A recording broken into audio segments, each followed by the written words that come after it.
Hi this is Arunkumar AK. So இன்றைக்கி வந்து இந்த ஆர்கானிக் ரியாக்ஷன்ஸ் பற்றி கொஞ்சம் பார்க்கலாம் அப்படின்னு தோணுச்சு. ஸோ ஒரு ரியாக்ஷன் ஒன்று போட்டிருக்கேன். ஸோ அதை எப்படி நம்ம வந்து செக் பண்ணுறது, நம்ம ப்ராடக்ட் ஃபார்ம் ஆயிருக்கா இல்லையா, எப்படி செக் பண்ணுறதுங்கிறத நாங்கள் டிஎல்சி மூலிமா கன்ஃபார்ம் பண்ணுவோம். ஸோ அது எப்படி பண்ணுறதும் அப்படிங்கிறத இன்றைக்கி நம்ம பார்க்கலாம். ஒரு short video. Okay. So actually இதான் ரியாக்ஷன் உள்ள போய்கிட்டு இருக்கு.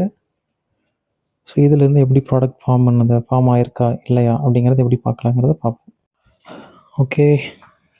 ஸோ அதிலிருந்து ஒரு சின்ன ஃப்ராக்ஷனை வந்து தெரியுதா, ஒரு கொஞ்சோண்டு ஃப்ராக்ஷனை வந்து இந்த எஃப்என்டெஃப் டியூப்பில் கொஞ்சம் எடுத்து எத்தில் அசிட்டேட்டுங்கிற சால்வெண்ட்டில் டிசால்வ் பண்ணி வச்சுருக்கேன். ஸோ ஏன் டிசால்வ் பண்ணுறோன்னா, ரியாக்ஷன் போடும்போது அது ரொம்ப கான்சன்ட்ரேட்டாக இருக்கும். ஸோ கான்சன்ட்ரேட்டாக இருக்கும்போது டிஎல்சி செக் பண்ணோம்னா அதில் நிறைய காம்பவுண்ட்ஸ் வந்து மெர்ஜ் ஆகிறதுக்கெல்லாம் சான்ஸ் இருக்குது. ஸோ நான் இதில் ஒரு ட்ராப் எடுத்து கிட்டத்தட்ட ஒரு 0.3 ml வந்து இதை நான் டிசால்வ் பண்ணியிருக்கேன். தெரியுதுன்னு நினைக்கிறேன் இல்லையா? ஸோ இது ஹெக்சேன் எத்தில் அசிட்டேட்டும் ஏன் யூஸ் பண்ணுறீங்க அப்படின்னு கேட்கலாம். மேக்ஸிமம் வந்து இந்த சால்வெண்ட் தான் நான் யூஸ் பண்ணுவேன்.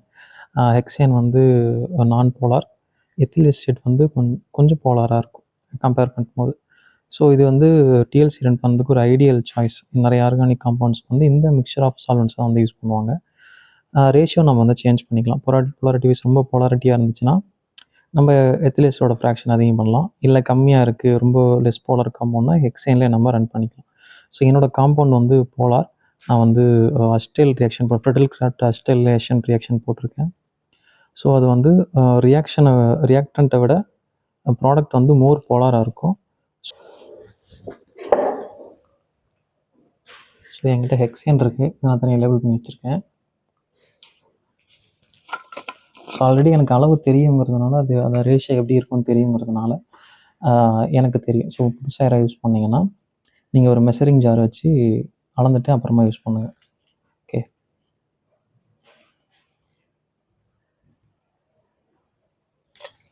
Hexane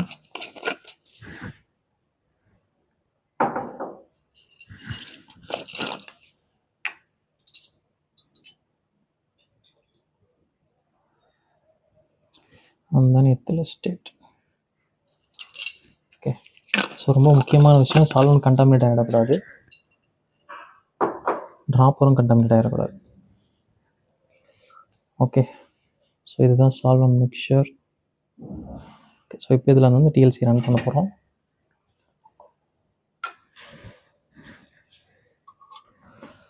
okay. ஸோ அந்த ஃப்ராக்ஷன்லேருந்து இந்த கேப்லரி டியூப்பில் கொஞ்சம் எடுக்க போகிறேன்.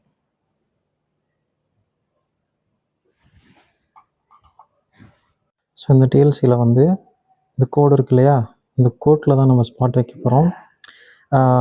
இன்னொன்று வந்து நம்ம உள்ள சால்வெண்ட்டில் வைக்கும்போது சால்வெண்ட் நிறையா இருந்துச்சு அப்படின்னா இது இவ்வளோ தூரம் வந்துடக்கூடாது. ஸோ இந்த காம்பவுண்டில் மிக்ஸ் ஆகிடுச்சு அப்படின்னா ஃபுல்லாக டிஸ்போஸ் ஆகிடும். ஃபுல்லாக டிஸ்போஸ் ஆச்சுன்னா நமக்கு அது வேஸ்ட். ஃபுல்லாக டிஸ்போஸ் ஆகிடும். ஸோ அப்படி நம்ம விடக்கூடாது. ஸோ நான் என்ன பண்ண போகிறேன், ஒரு சின்ன ஒரு ஸ்பாட் எடுத்து கரெக்டாக அந்த கோட்டில் வைக்க போகிறேன். ஸோ முன்னாடி பார்த்து அந்த கேப்லரி டியூப் வந்து நான் யூஸ் பண்ண போகிறேன். ஓகே. ஸோ இதில் நம்ம சும்மா வச்சோம்னா போதும், அந்த லிக்விட் வந்து அதை உள்ளே இழுத்துக்கும். தெரியுதா, ரொம்ப கம்மியாக இருக்குது. இதுலேயும் ரொம்ப கம்மியாக தான் நான் அதை யூஸ் பண்ண போகிறேன்.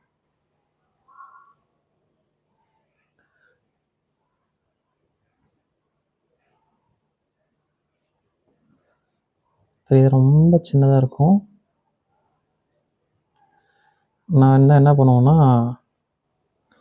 இதை வச்சுட்டு லைட்டாக ஊதினோம்னா அந்த சால்வெண்ட் வந்து காற்றுல போயிடும். ஸோ அப்போ நம்ம காம்பவுண்ட் மட்டும் இதில் ஒட்டி இருக்கும். ஸோ எதனால் அப்படி வைக்கிறதுனா, ஸோ ஒரே இடத்துல காம்பவுண்ட் வந்து ரொம்ப கான்சன்ட்ரேட்டாக இருக்கும். கான்சன்ட்ரேட்டாக இருக்கும்போது நமக்கு வந்து நல்லா தெரியும் செப்பரேட் ஆகி வரும்போது. அதுக்காக அப்படி வைக்கிறேன். ஸோ இது பேஸ்ட் ஆன் யுவர் கான்சன்ட்ரேஷன், எவ்வளோ கான்சன்ட்ரேஷன் வைக்கிறீங்களோ அதுக்கு ஏற்ற மாதிரி மாற்றிக்கலாம். ஓகே. நம்ம டிஎல்சி ரெடி. இப்போ வந்து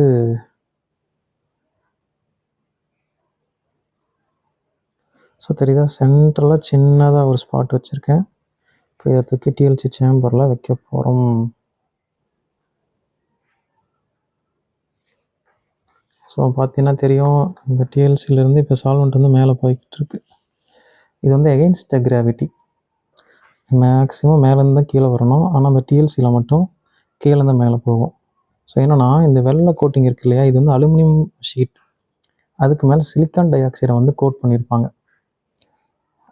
அது என்ன பண்ணுன்னா, சால்வெண்ட்டை அப்சார்ப் பண்ணும், மேலே வந்து உறிஞ்சிக்கும். ஸோ உரியும் போது இப்படி மேலே போயிட்டே இருக்குன்னு வச்சுக்கோங்களேன். இன்னும் இந்த மூடி ஏன் போடணும் அப்படின்னா, இது உள்ளே இருக்க சால்வெண்ட் வந்து வொலட்டைல், அதாவது சீக்கிரமாக ஆவியாகி வெளியே போயிடும். அது போகாமல் இருக்கிறதுக்காக இதை நம்ம போட்டிருக்கோம். இன்னொரு காரணம், இப்படி மேலே போயிட்டுருக்கு இல்லையா, இப்படி மேலே போகும்போது ஈஸியாக வந்து இந்த சால்வெண்ட் வந்து ஈஸியாக போய்ட்டே மேலே போயிடும். அதை போகாமல் இருக்கிறதுக்கும் இந்த கேப் வந்து நமக்கு ஹெல்ப் பண்ணும்.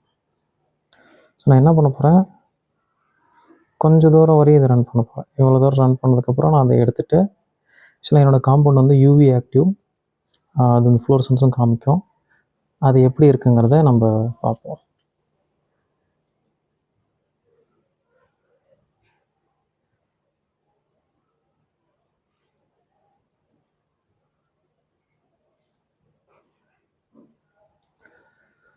ஓகே, அப்போது ரொம்ப மேலே டச் ஆகி விடக்கூடாது. ஏன்னா லெஸ் போலார் காம்பவுண்ட் வந்து ஈஸியாக மேலே நகர்ந்து போயிடும். மோர் போலார் தான் கீழே இருக்கும். ஸோ நமக்கு எல்லாமே தெரியணுங்கிறதுக்காக பண்ணியிருக்கோம். தெரியுதா? ஸோ எடுத்தோடனே அந்த சால்வெண்ட் வந்து பார்த்திங்கன்னா காற்றுல போயிடும், இருக்காது. எடுத்தோடனே காற்றுல போயிடும். ஸோ இதனால் ஆர்கானிக் சால்வெண்ட்ஸ் வந்து எப்பயுமே கேப் போட்டு ஃபுல்லாக மூடி தான் வச்சுருப்போம். ஓகே, நம்ம டிஎல்சி ரெடி. இதை அப்படியே கொண்டு போய் யூவியில் பார்க்க போகிறோம். ஸோ இதுதான் நம்மக்கிட்ட இருக்க யூவி சேம்பர். ஸோ இந்த யூவி சேம்பரில் வந்து 2 நானோமீட்டர் லைட் இருக்குது. ஒன்று வந்து 254 நானோமீட்டர், அது வந்து இந்த கலரில் இருக்கும். இன்னொன்று வந்து 393 நானோமீட்டர், அது வந்து இந்த கலரில் இருக்கும். ஓகே, ஸோ ஏன் 2 நானோமீட்டர் அப்படின்னா, 254 வந்து எனர்ஜி ரொம்ப அதிகம் கம்பேர் டு 393. ஸோ இந்த ஃப்ளோரசன் காமிக்கிற காம்பவுண்ட்ஸ் எல்லாம் இந்த 393 நானோமீட்டர் லைட்டில் தான் தெரிய வரும். 254 நானோமீட்டரில் அது ஒரு டார்க் சர்க்கிள் மாதிரி மட்டும்தான் இருக்கும். 254 நானோமீட்டர் ஆன் பண்ணுறேன்.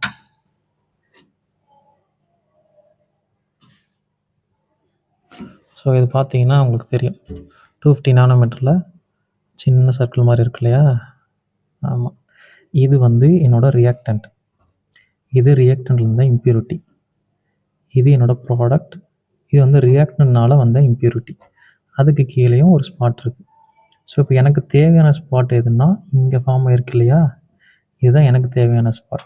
ஸோ இப்போ நமக்கான சேலஞ்ச் என்னென்னா, இந்த ஸ்பாட்டில் இருந்து இது என்ன பிரிக்கணும். ஆக்சுவலாக அந்த ரியாக்ஷன் இன்னும் முடியல. இங்கே பார்த்தீங்கன்னா நான் ரியாக்டன்ட் இருக்குது. ஸோ நான் இன்னும் ஒரு 1 டே இதை வந்து ரன் பண்ணணும்னு நினைக்கிறேன். ஸோ ரன் பண்ணி பார்த்தா நமக்கு இது தெரிஞ்சிடும். இப்போ நான் அதை அப்படியே 393 நானோமீட்டருக்கு மாற்றுறேன். ஸோ இப்போ வந்து உங்களுக்கு ஒரு கிளியராக ஐடியா கிடச்சிருக்கும். ஸோ இதில் வந்து ஃப்ளூரசன்ஸ் தெரிகிற காம்பவுண்டில் இந்த 393 நானோமீட்டரில் தெரியும். ஸோ இப்போ இங்கே மேலே பார்த்தீங்கன்னா ஒரு டார்க் சர்க்கிள் இருந்துச்சு 254 நானோமீட்டரில், ஆனால் இப்போ அது தெரியல. ஆனால் அது கீழே பாருங்கள், என்னோடய ப்ராடக்ட் வந்து நல்ல ஃப்ளூரசன் ஆக்டிவாக இருக்குது. அது கீழே இருந்த ப்ராடக்ட்டும் தெரியுது இல்லையா. ஸோ இதுக்கு தான் 393 நானோமீட்டர் வந்து யூஸ் ஆகும். ஸோ இதோட இந்த வீடியோ முடியுது. பியூரிஃபிகேஷன் ஸ்டெப்ஸ்லாம் இருக்குது. ஓகே, நம்ம இன்னும் வர நாட்களில் பார்ப்போம். வேறு ஏதாவது டவுட் இருந்துச்சு அப்படின்னா எனக்கு கமெண்ட் செக்ஷனில் சொல்லுங்கள், நான் எக்ஸ்பிளைன் பண்ண ட்ரை பண்ணுறேன். ஓகே, நம்ம இன்னும் பார்ப்போம். Okay, so until then, bye from your AK. Bye.